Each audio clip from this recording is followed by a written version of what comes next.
Muy buenas noches, jóvenes. Un gusto saludarlos. Eh, Aquí deseando que se encuentren muy bien y que poco a poco vayamos eh, acatando todas las disposiciones que nos den y que este país vaya volviendo a la normalidad en la medida de las posibilidades y que pronto ojalá y nos podamos ver ya presencialmente en las aulas de la universidad. Mientras tanto, y a raíz del decreto ejecutivo que declaró emergencia nacional en la situación del coronavirus y por instrucciones de la universidad, pues en adelante y por lo menos en principio hasta el próximo 13 de abril estaremos impartiendo las clases por este medio. Mm, el día de hoy vamos a hablar sobre dos temas. En primer lugar, el, sobre los órganos de apoyo del sistema educativo que existen y en un video que grabaremos posteriormente sobre el estatuto del estudiante. Vamos a iniciar entonces con el primer tema al día de hoy, que son los órganos de apoyo al sistema educativo. Los órganos de apoyo al sistema educativo son varios. Contamos con las juntas de educación y las juntas administrativas, con los patronatos escolares, las asociaciones de padres de familia, las cooperativas escolares y las cooperativas juveniles de capacitación y producción, que son los organismos más conocidos y que vamos a ir a ver detalladamente en breve. Bien, iniciando con las juntas de educación y las juntas administrativas. En primer lugar, es importante señalar que estas no forman parte de la estructura propiamente dicha del Ministerio de Educación. O sea, cuando estudiamos hasta el momento lo que hemos estudiado, la estructura del Ministerio de Educación, pues no encontramos en ellas las juntas de educación o las juntas administrativas. Recordemos más o menos así, a grosso modo, que la estructura estaba conformada por el ministro, los tres viceministerios y todos los organismos relacionados con esos ministerios, entre ellos las asesorías, esto a nivel central del Ministerio de Educación. Y a nivel regional, pues las direcciones regionales de educación y las supervisiones escolares, así como los centros de educación concretamente hablando. Eso significa, y tal como lo indica el título de este tema que estamos viendo el día de hoy, que las juntas de educación y las juntas administrativas son organizaciones paralelas que han sido creadas para coadyuvar a las tareas de los centros educativos. Ok, entonces esa coadyuvancia consiste en ejercer una serie de acciones eh, dirigidas a la consecución de los fines del sistema educativo y sirven de apoyo al Ministerio de Educación y concretamente a cada uno de los centros educativos. ¿Cómo se originan estas juntas administrativas? ¿Cuál es un poco la historia de ellas? Es en el año 1849 con la creación de las juntas de instrucción pública en las cabeceras de cada provincia. O sea, en el caso concreto de la región nuestra, la región de influencia de ustedes, en la provincia de Limón, concretamente en la cabecera, en la ciudad de Limón, existía allá en el siglo XIX una junta de instrucción pública. Igual sucedía en la provincia de Heredia y todas las demás cabeceras de provincia del país. ¿Cuáles eran las funciones que originalmente tenían esas juntas de educación y administrativas? Bueno, eran órganos esencialmente que colaboraban con la información y se limitaban a labores de inspección escolar. ¿Qué era esa labor de inspección? Bueno, visitaban las escuelas, las inspeccionaban, eh, investigaban, hablaban con el personal docente, con los estudiantes, con padres de familia y le proponían a un ente superior que existía en aquella época, que era el Consejo de Instrucción Pública, la destitución de maestros de mala conducta o negligencia, y además ellos eran el órgano, me refiero a esas juntas de educación administrativa, que se encargaban de fundar, incluso de crear escuelas. ¿Cómo estaban integradas? Estaban integradas por el gobernador de la provincia, que por cierto es una figura que no existe ya desde hace varias décadas en nuestro país, pero que en aquellos tiempos del siglo XIX y buena parte del siglo XX tuvo una preponderancia en este país. Eh, Había un gobernador entonces por cada provincia cuya sede estaba en la cabecera de la provincia. Este gobernador entonces era parte de esas juntas de educación.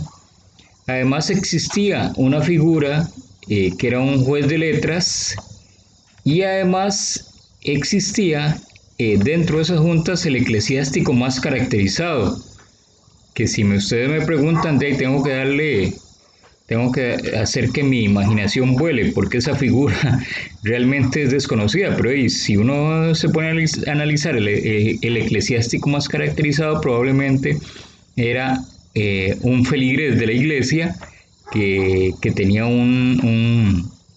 una buena estima por parte de la mayoría de la población y que entonces lo designaban para formar parte de esas juntas. Además, un regidor de las municipalidades y el secretario de gobernación. En 1885 se crean las juntas de educación pública nombradas por el gobernador de la provincia y se les otorgan funciones de mayor relevancia que a estas anteriores que acabamos de citar. Llevaban a cabo funciones de control y dirección sobre los centros de enseñanza. ¿Cuáles eran los deberes principales de esas juntas de educación pública? Bueno, cuidar que las personas que tenían la obligación de enviar a sus hijos a la escuela cumplieran. En aquella época ya existía la obligatoriedad de la enseñanza. Era obligación de los padres mandar a sus hijos a la escuela. La vigilancia o el control de esa obligatoriedad era mucho más, digamos que mucho más dura, mucho más, porque no existía en la población en aquellos años esa conciencia tan arraigada que tenemos hoy en día de que la educación es un derecho y que todos nuestros hijos y nuestros jóvenes tienen el derecho de recibir esa educación general básica y la educación diversificada. Entonces, algunos padres, como no tenían esa conciencia, debían ser reprimidos y obligados, y esa era una función de estas juntas de educación pública. Además, cuidar o estar al tanto de la construcción, conservación y mejora de los edificios de la escuela, y que estos no carecieran de los muebles, pupitres necesarios, pizarras, etcétera, y todos los útiles que se necesitaban para recibir la educación. Además, estas juntas debían dar cuenta al gobernador o al jefe político inmediato o bien al inspector de escuelas de cualquier irregularidad en la conducta pública o privada de los maestros.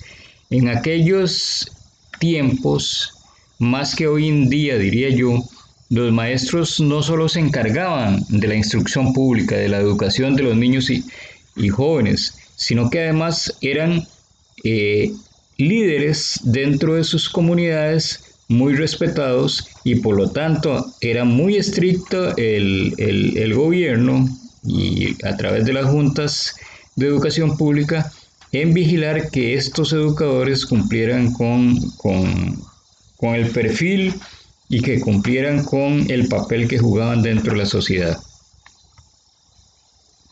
Posteriormente, la Ley General de Educación Común de 1886 destinó todo el capítulo 9, los artículos 32 al 39, a las juntas de educación. Introdujo criterios que todavía hoy día, más de un siglo después, siguen vigentes. Por ejemplo, que habría una junta de educación por cada distrito escolar, que serían nombradas, y este es uno de los criterios que todavía prevalecen, que son nombradas por la municipalidad del cantón respectivo, que el puesto de miembro de dichas juntas se calificó de cargo público. Eso todavía se mantiene con todas las obligaciones y con todos los deberes y todas las responsabilidades que conlleva ese puesto de miembro de dichas juntas. Además, se le otorgó a las juntas plena personería jurídica para contratar y comparecer ante los tribunales, y eso tiene que ver con lo que acabo de señalar, o sea, las obligaciones, las responsabilidades que tiene el ser miembro de una junta de educación o una junta administrativa. Y eso pasa, por ejemplo, de que los miembros de las juntas tienen que rendir cuentas por el uso de los recursos públicos que se les otorga. Tienen responsabilidad civil por esos recursos e incluso tienen responsabilidad penal. Tienen que acatar la normativa vigente en esa materia, concretamente la Ley de Contratación Administrativa, y tienen que utilizar los procedimientos de contratación que se contemplan en esa Ley de Contratación Administrativa. Un miembro de una junta administrativa o un miembro de una junta de educación podría eventualmente, en caso de no seguir los procedimientos establecidos, ser acusado penalmente por delitos como abuso de autoridad, como favorecimiento, como enriquecimiento ilícito, entre otros delitos. Finalmente, el Código de Educación reiteró todas las disposiciones de la Ley General de Educación Pública. Sin embargo, las juntas administrativas propiamente dichas fueron creadas por primera vez mediante decreto ejecutivo del número 4 del 1 de junio de 1906. Se concibieron como un instrumento de participación de los padres de familia en la buena marcha de los establecimientos de segunda enseñanza en los cuales se educan y forman sus hijos, y aquí entonces es necesario hacer una diferenciación entre una junta administrativa y una junta de educación, y esta es básicamente que la junta de educación es un órgano de apoyo al sistema educativo conformado por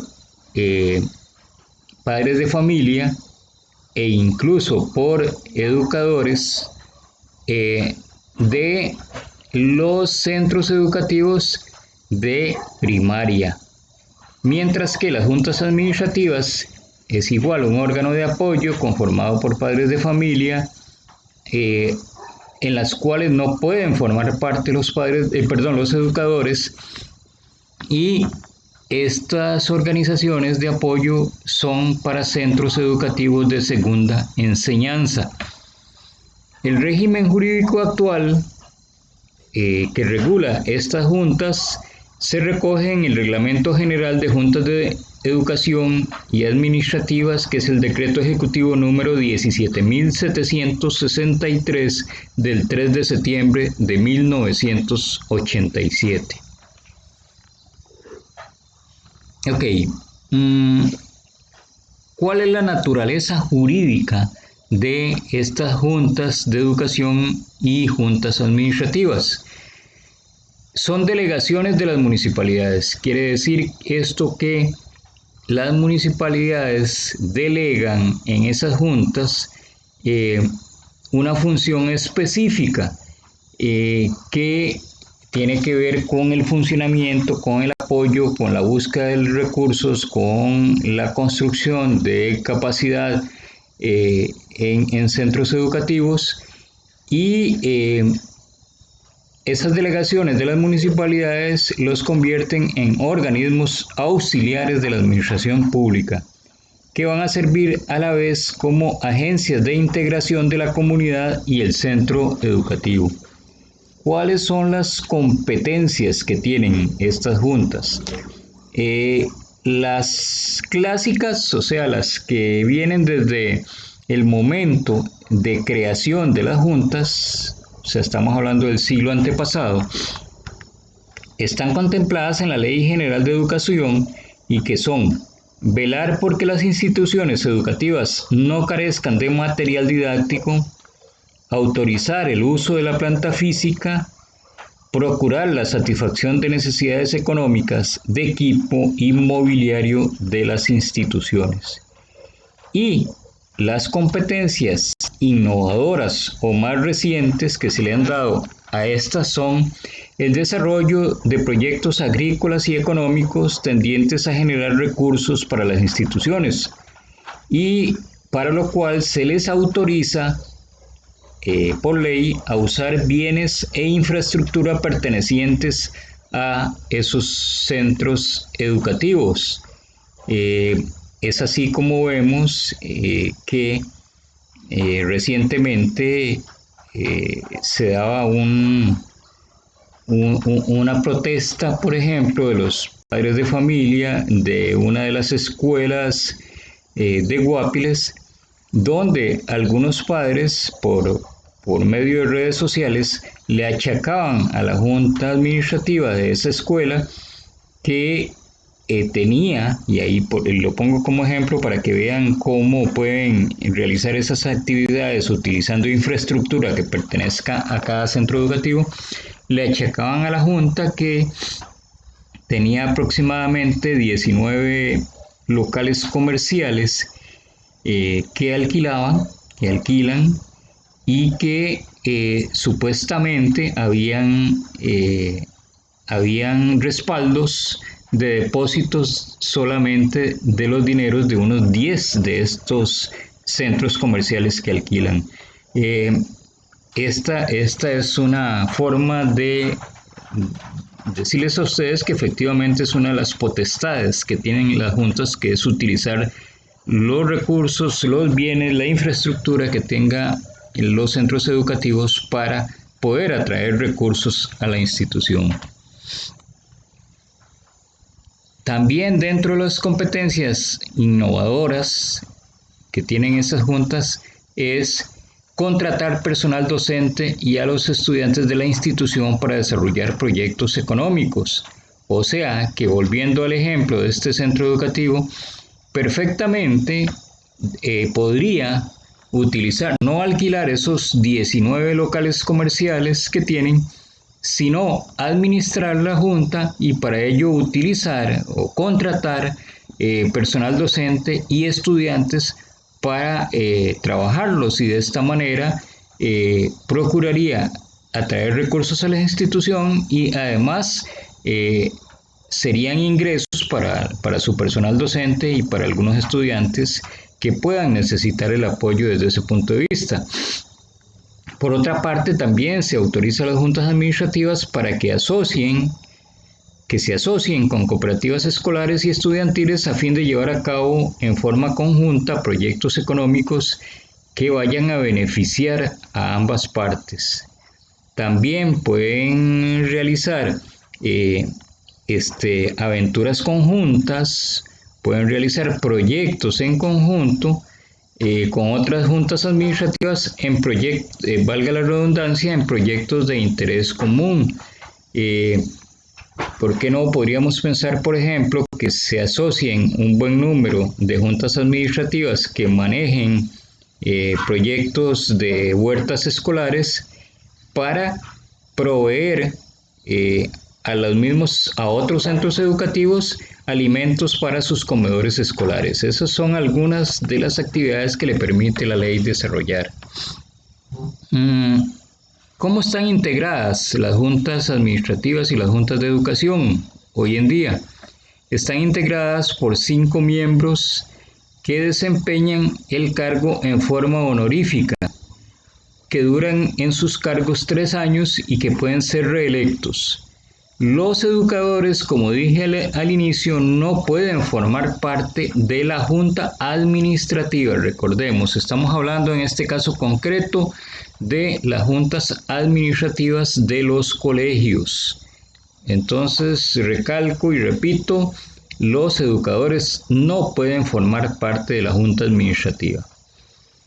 Los requisitos.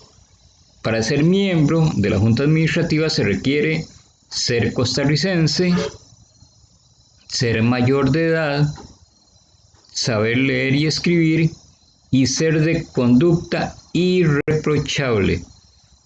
O sea, se le piden más requisitos a un miembro de una junta administrativa que a un diputado. A un diputado, si ustedes recordarán, cuando llevaron el curso de legislación educativa, los únicos requisitos que se le pide es ser mayor de 25 años, ser costarricense o naturalizado y ser ciudadano en ejercicio solamente. Aquí se le pide ser de conducta irreprochable a los miembros de las juntas administrativas, aunque eso es un criterio muy subjetivo, porque ¿cómo hace un ciudadano para acreditar su conducta?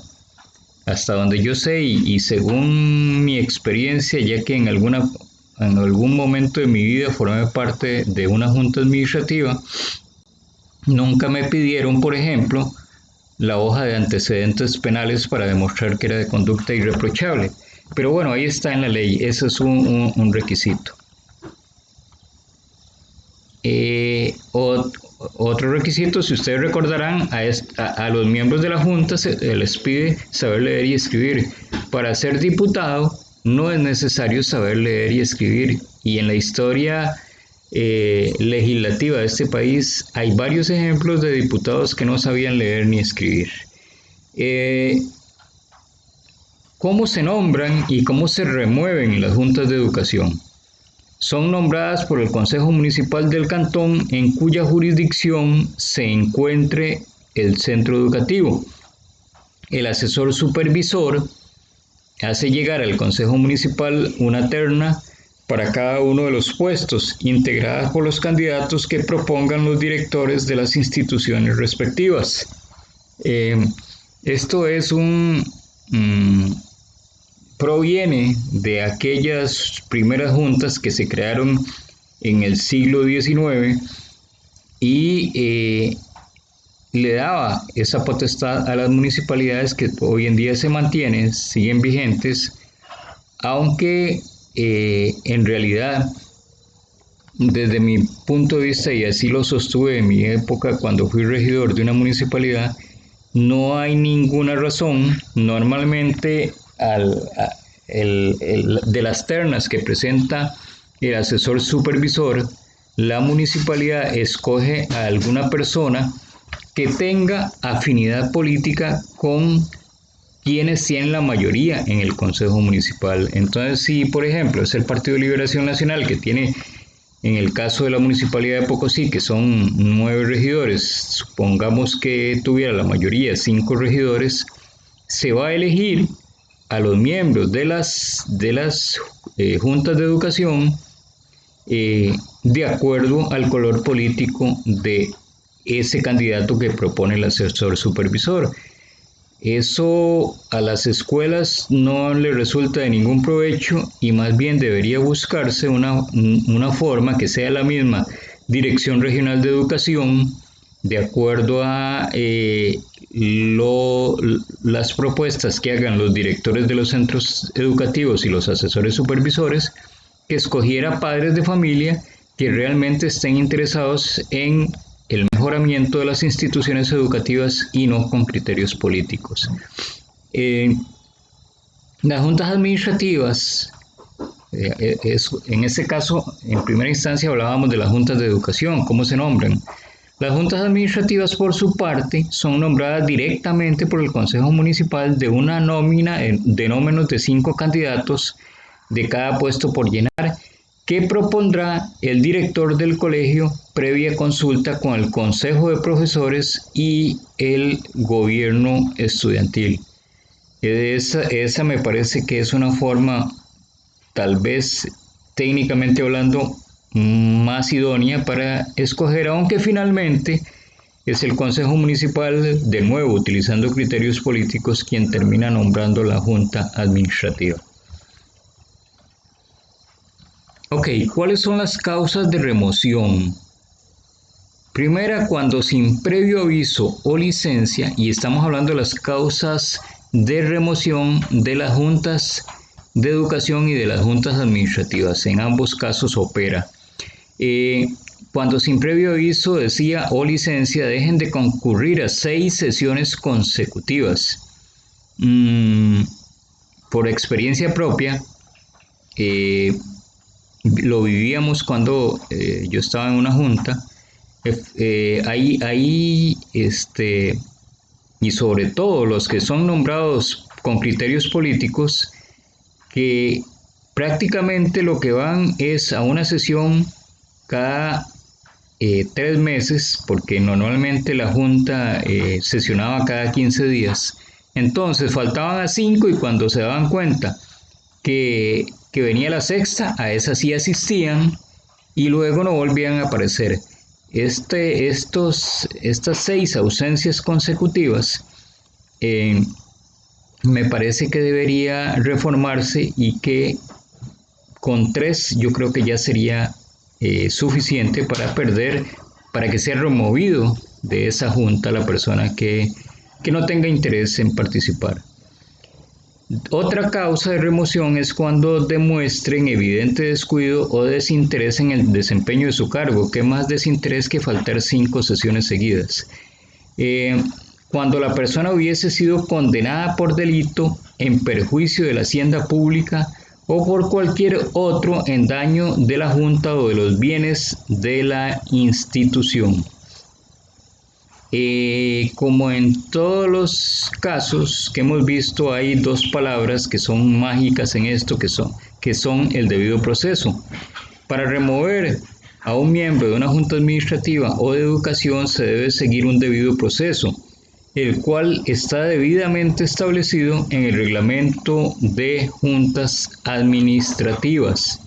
En el caso de que la persona haya sido condenada por un delito en perjuicio de la hacienda pública o por cualquier otro daño de la junta o de los bienes de la institución, esto incluye, y ojo porque esto es muy serio, esto incluye un delito como el de enriquecimiento ilícito, como el tráfico de influencias, como el de cohecho propio, y eso se da mucho en temas de contratación administrativa. Yo conozco casos, por ejemplo, de y creo que en algún momento se los comenté cuando recibían las clases presenciales, de miembros de una junta administrativa cuyas esposas eran quienes tenían asignado el servicio de la soda o de comedores escolares.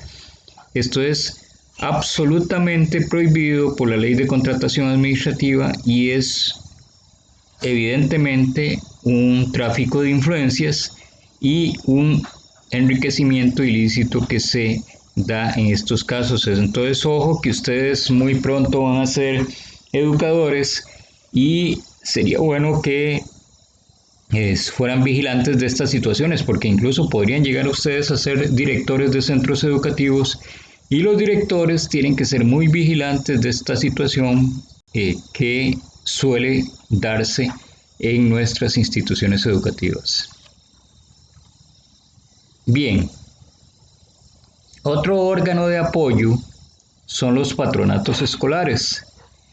¿Cuál es la fundamentación jurídica de los patronatos escolares? Bueno, estos se encuentran regulados en el Código de Educación en los artículos 73 al 89 y básicamente se establece que cada escuela puede formar un patronato escolar constituido por una junta directiva integrada por miembros del personal docente, ahí sí se puede ser parte del educador, y vecinos distinguidos de la comunidad cuyos hijos o pupilos son alumnos del centro educativo respectivo. Se establece la diferencia acá entre hijos y pupilos. Los pupilos son aquellos niños que una persona los representa por una orden judicial por situaciones como que sus padres hayan fallecido o que hayan sido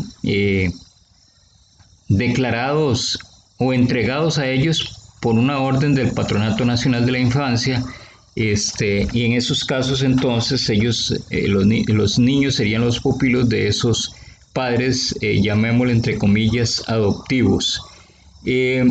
¿Cuáles son las funciones de los patronatos escolares? Ayudar o coadyuvar a la obra encomendada por la Junta de Educación y en general, en todas las labores de carácter docente, promoviendo de preferencia el adelanto material de las escuelas y todo cuanto tienda al bienestar de los niños. El artículo 46, y ahora hablamos de otro órgano auxiliar o otro órgano de apoyo, que son las asociaciones de padres, alumnos y docentes. El artículo 46 de la Ley Fundamental de Educación autoriza para que en las instituciones de enseñanza, además de las juntas administrativas, las juntas de educación y los patronatos escolares, funcionen asociaciones de padres, educadores y alumnos y consejos agrícolas y otros órganos similares. La constitución de estas organizaciones se rige por las disposiciones establecidas en la Ley 218, que es la Ley de Asociaciones, la cual exige que exista un estatuto que debe contemplar nombre, plazo, domicilio, tipos de asociados, conformación del órgano directivo, afiliación y desafiliación de asociados, entre otros. Entonces, aquí tenemos que establecer alguna diferencia en el sentido de que en nuestro país existen dos leyes que regulan la creación de asociaciones.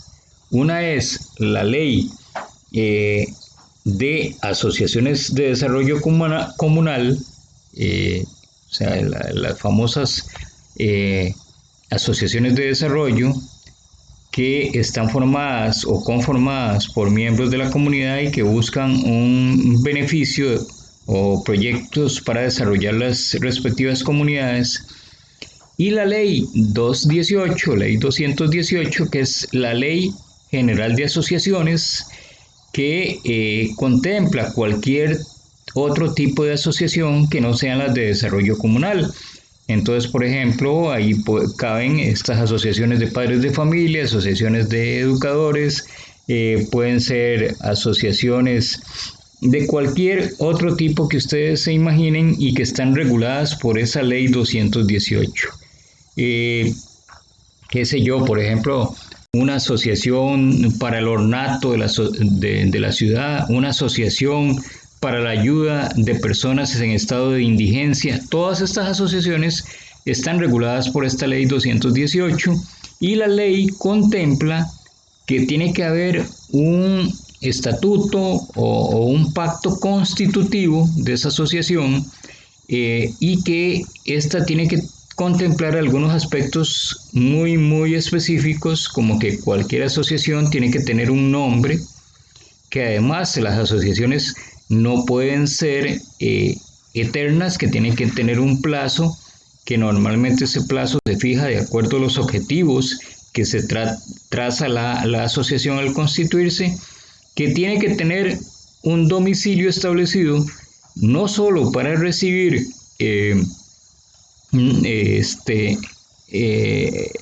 comunicaciones, para recibir, qué sé yo, misivas, cartas, etcétera, sino también porque al tener personería jurídica, las asociaciones son sujetos de derecho y como son sujetos de derecho, se les otorga ese estatus de persona jurídica, también la ley les permite establecer demandas, procesos judiciales o, en el peor de los casos, ser demandadas. Entonces, por todo eso necesitan un domicilio. Además, ese estatuto de creación de la asociación tiene que definir los tipos de asociados que existen. Asociados originarios, por ejemplo, asociados honoríficos, asociados temporales, todo eso se establece en el estatuto y cuáles son las condiciones para cada uno de ellos. Además, cómo se conforma el órgano directivo. Si es una junta directiva, qué puestos va a tener, si va a tener, obviamente debe tener una presidencia, debe tener a veces vicepresidencia, tiene que tener una secretaría, tiene que tener una tesorería. Hay algunos que incluye los puestos de vocales. En fin, es una decisión soberana de la asociación cuando se crea. Además, que se debe regular, además de lo que regula más bien la ley de asociaciones al respecto. Tiene que tener claramente establecido los métodos de afiliación, cuáles son los procedimientos para que una persona sea parte de esa asociación y cuáles son las causales de la desafiliación de los asociados. Además, el número mínimo que se establece, que de acuerdo a la ley 218 son 10 personas como mínimo para conformar una asociación. Bien, otro órgano de apoyo al sistema educativo son las cooperativas escolares y cooperativas estudiantiles. Estas son producto de varias leyes. En primer lugar, la Ley de Asociaciones Cooperativas y creación del Instituto Nacional de Fomento Cooperativo, que es la Ley 4179 del 22 de agosto de 1968. Esta ley, en su artículo 24, autoriza el funcionamiento de las cooperativas escolares. En segundo lugar, la Ley 6437 del 15 de marzo de 1980, que establece la enseñanza obligatoria del cooperativismo en todos los centros educativos del país, ya sean públicos o privados.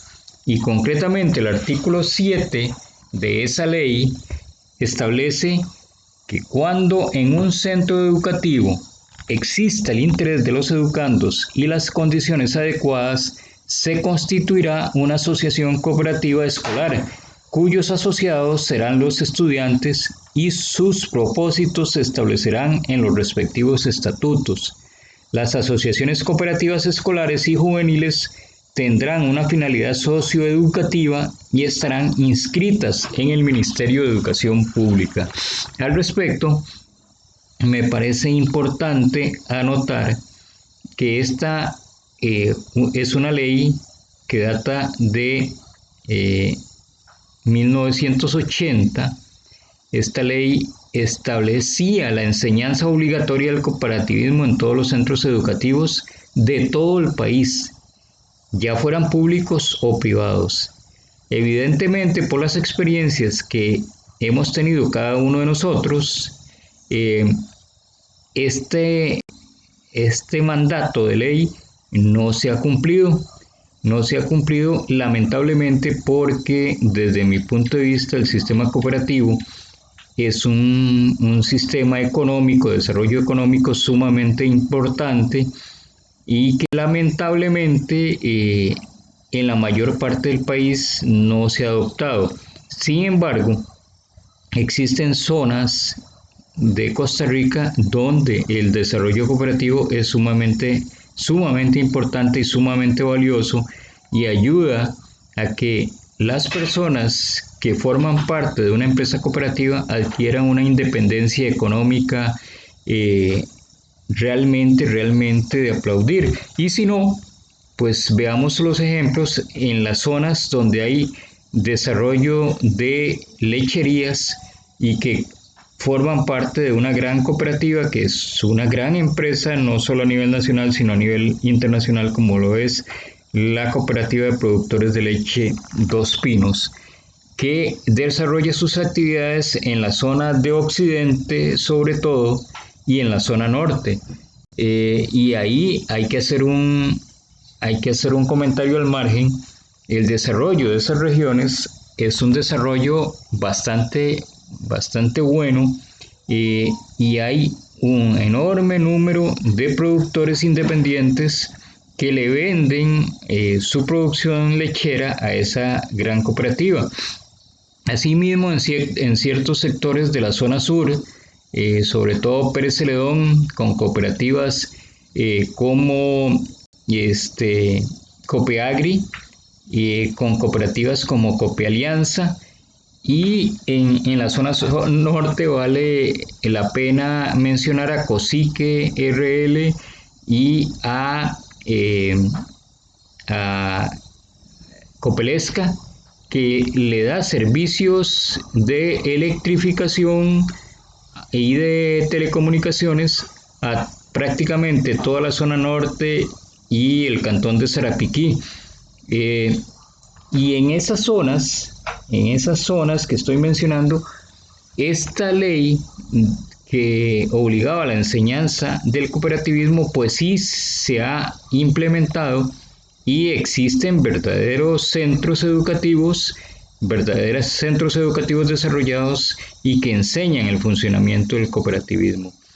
Todo lo contrario se da en nuestra región atlántica, donde la economía ha sido prácticamente basada en enclaves bananeros y piñeros, que lo que ha creado es básicamente una mano de obra al servicio de esas empresas transnacionales y algunas nacionales que vienen a explotar una producción que para nada es amigable con el ambiente.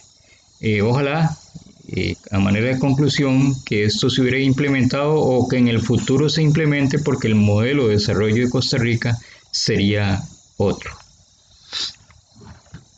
Ok, con la promulgación del reglamento de cooperativas juveniles, el decreto ejecutivo número 13.294 del 23 de julio de 1982, se empiezan a constituir las primeras cooperativas escolares. Este reglamento clasifica las cooperativas juveniles en escolares, estudiantiles y no estudiantiles. Las escolares son aquellas que se forman en las escuelas públicas o privadas y tiene una finalidad primordialmente educativa, para que los escolares se vayan familiarizando con las prácticas de ayuda mutua y a tomar sus propias decisiones. Las cooperativas estudiantiles son aquellas que se constituyen en las instituciones que imparten el tercer ciclo de la educación general básica y la educación diversificada, o sea, los colegios, tanto públicos como privados, teniendo como finalidad fundamental el que los jóvenes vivan la formación cooperativista impartida en sus respectivos centros educativos, con una contribución real al proceso productivo que va a generar recursos importantes para la comunidad y para el país. Luego están las cooperativas no estudiantiles, que son aquellas que se establecen en las comunidades por parte de jóvenes, no necesariamente educandos, y que funcionan con total independencia de cualquier centro educativo y busca integrar a los jóvenes en general al movimiento cooperativo. Para muchos de nosotros, estas figuras obviamente resultan desconocidas por lo que apuntaba anteriormente, porque esa ley prácticamente no se ha implementado y es en partes muy focalizadas del país donde realmente se aplica. Tenemos también que hablar del reglamento de cooperativas escolares y juveniles de capacitación y producción. ese es el decreto ejecutivo 18.832 del MEP del 30 de enero de 1989. Y es el reglamento que actualmente está vigente. Ahí las cooperativas reguladas se clasifican en escolares infantiles, que se constituyen en cualquier centro educativo de primero y segundo ciclos de la educación general básica, y su fin es primordialmente educativo como producto de la enseñanza del cooperativismo. ¿Cuáles son los objetivos? Bueno, en primer lugar, familiarizar a los escolares en la práctica de ayuda mutua, toma de decisiones, trabajo en equipo, hacer sociables y respetuosos de los derechos ajenos, contribuyendo de esta manera a su formación integral. Valga decir que precisamente esas prácticas de ayuda mutua, toma de decisiones, trabajo en equipos, hacer sociables y respetuosos de los derechos ajenos son los valores más importantes que fomenta en general el movimiento cooperativo a nivel internacional. Otro de los objetivos es formar al educando dentro de los principios doctrinarios del cooperativismo, que son los señalados anteriormente. Otro objetivo, desarrollar en el educando el sentimiento de solidaridad humana para que pueda superarse adecuadamente las diferencias sociales, políticas, religiosas, étnicas, etc. Pueden ser asociados los alumnos regulares del centro educativo, el personal docente y administrativo de la institución y la junta de educación correspondiente. Ok, las cooperativas estudiantiles son las que se integran en los centros educativos que imparten tercer ciclo de la educación general básica y la educación diversificada, sean públicos o privados. La finalidad fundamental es que el joven combine dentro de la institución el proceso de educación, trabajo y producción. ¿Cuáles son los objetivos de estas cooperativas estudiantiles? Prepara al estudiante en la producción de bienes y servicios, así como su industrialización y comercialización. Capacita al joven en los elementos básicos de la gestión empresarial. Y otro de los objetivos es lograr que el joven contribuya en los costos de su educación mediante la generación de ingresos. No está explícitamente incluido dentro de los objetivos porque probablemente en la época en que se crea esta ley, hace aproximadamente 31 años, este decreto ejecutivo, no estaba tan arraigado en Costa Rica el concepto del emprendedurismo, pero si ustedes se ponen a analizar estos objetivos, básicamente lo que buscan es crear un espíritu de emprendedor entre los estudiantes de secundaria. ¿Quiénes se pueden afiliar a estas cooperativas estudiantiles? Los estudiantes regulares del centro educativo, que tienen que ser de segunda enseñanza.